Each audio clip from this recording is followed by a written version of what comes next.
Socrates has his ideas and his integrity, and that's all he has, and he dies, and he's killed. And if you roll the clock forward all the way to 2009, you could say that the only thing you could own is your own memories or your own ideas. And it's the core of philosophy. Everything else you don't own, you rent from a more powerful government or authority around you. So up until January 3rd, 2009, you couldn't own anything other than what's in your head.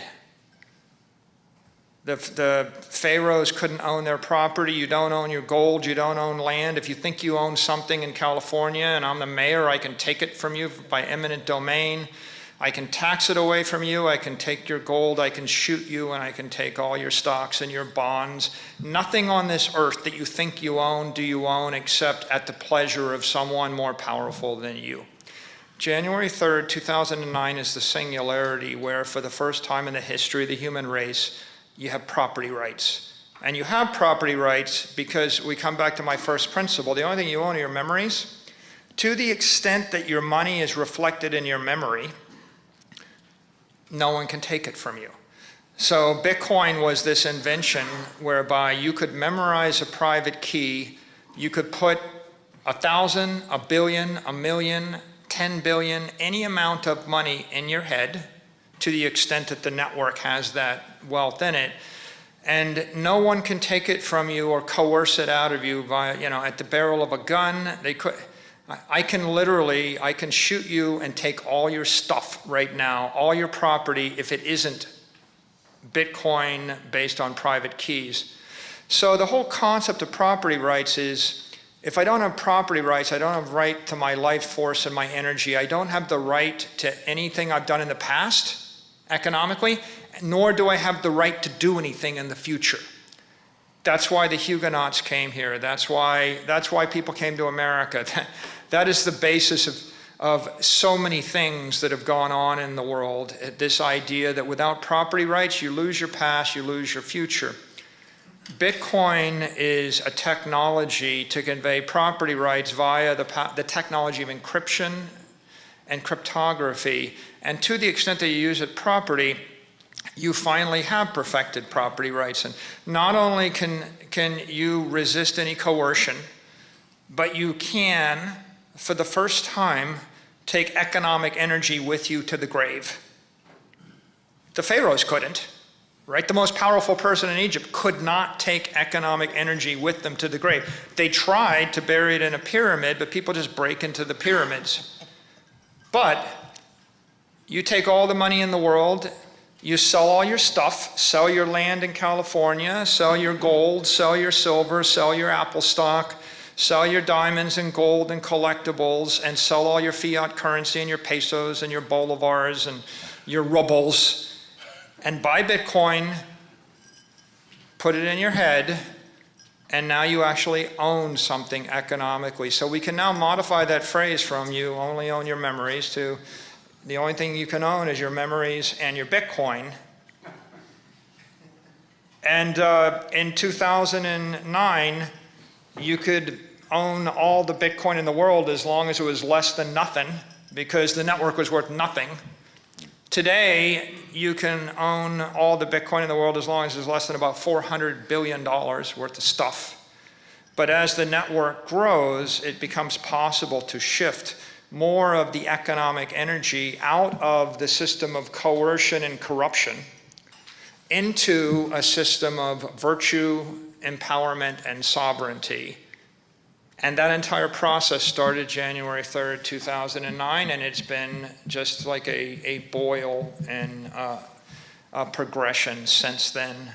And what we are seeing is property rights come to life in the human civilization. Everything you thought was a property right, like you think you have property rights if you're Jewish in Nazi Germany? Do you have property rights in Cuba, North Korea?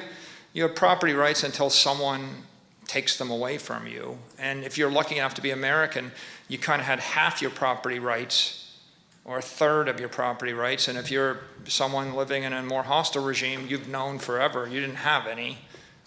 Maybe in, parts of Africa, they have 5% of their property rights. That's why Africa's still poor, because it's so impoverished. Bitcoin, not only does it give you perfected property rights in America or in China or in North Korea or in Cuba, it gives perfected property rights without prejudice to everybody on the globe, regardless of their economic circumstances. If you have a $50 Android phone, you have the same perfected property rights that Bill Gates has. And so it is the ultimate egalitarian, utilitarian entitlement of the right to property.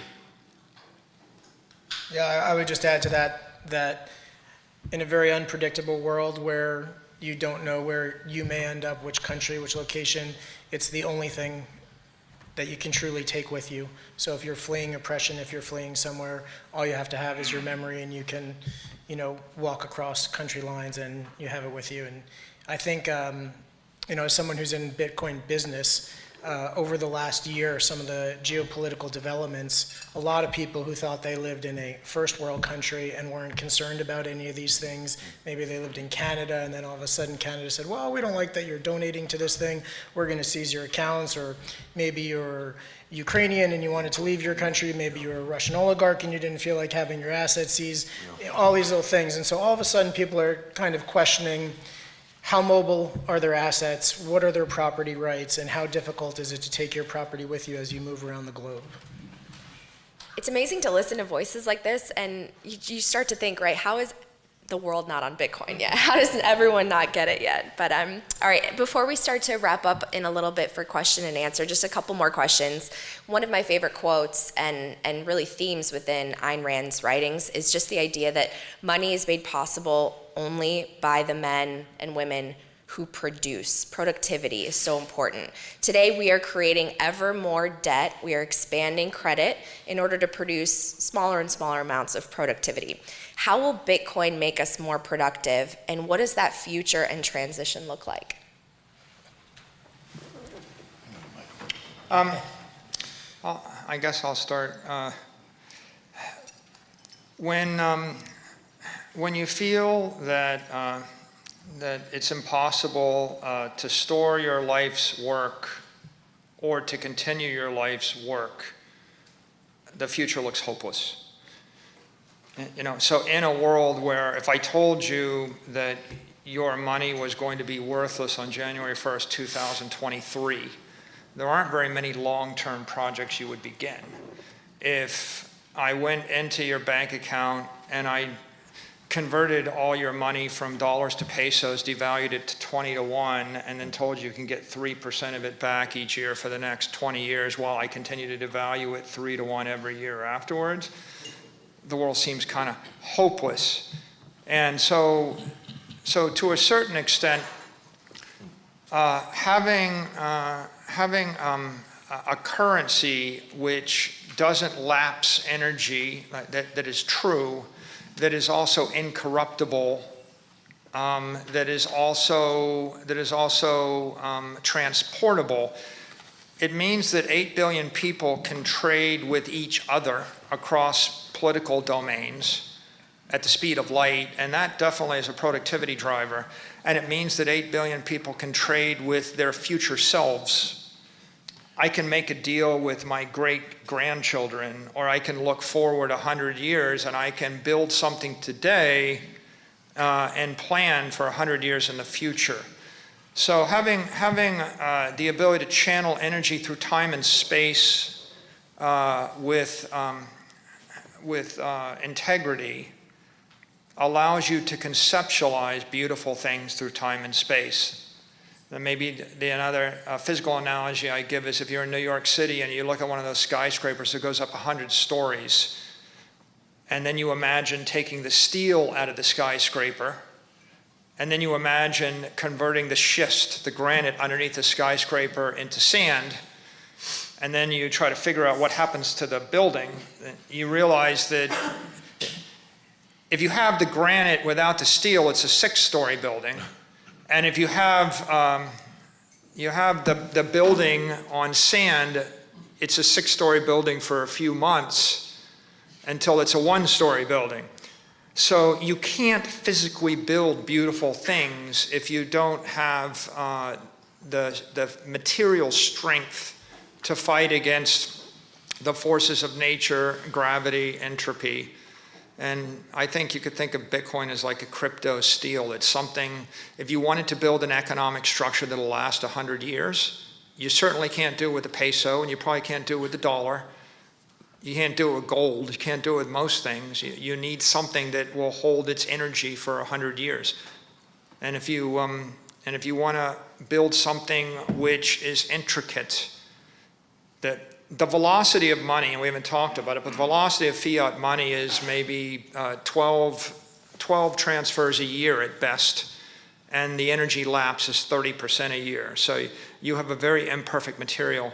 The velocity of money or monetary energy through Bitcoin, especially on a Lightning network, could be 12 million times an hour with no energy lapse. So I think Bitcoin is really critical to productivity because it represents 1 million times more efficient way to transfer energy through time and space. And we talked about half-life, right? 2% inflation a year is supposed to be fairly innocuous. It isn't. 2% means that your energy disappears in 30 years. This is the difference between me saying you have a life expectancy of 30 years or 0% a year lapse is a life expectancy of forever. Right? At 0%, the energy and your life lasts for 1 billion years. At 2%, you lose half of it every 30 years. You're dead in 100 years.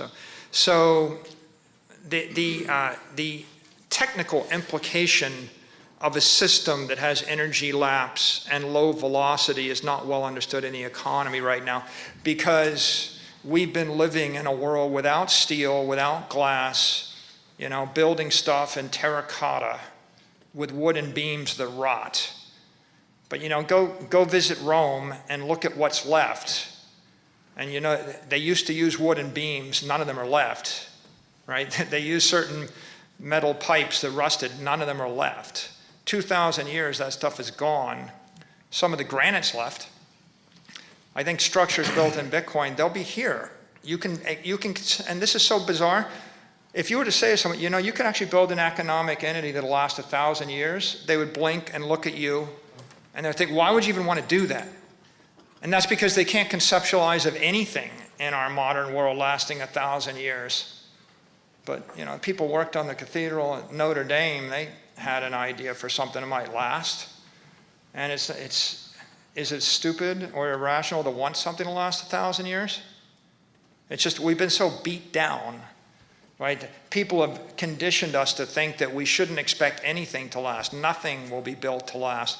That we're accepting this kind of mediocre, corrupt, dirty money in the same way that you would be pumping dirty blood into your system or eating, rotting food.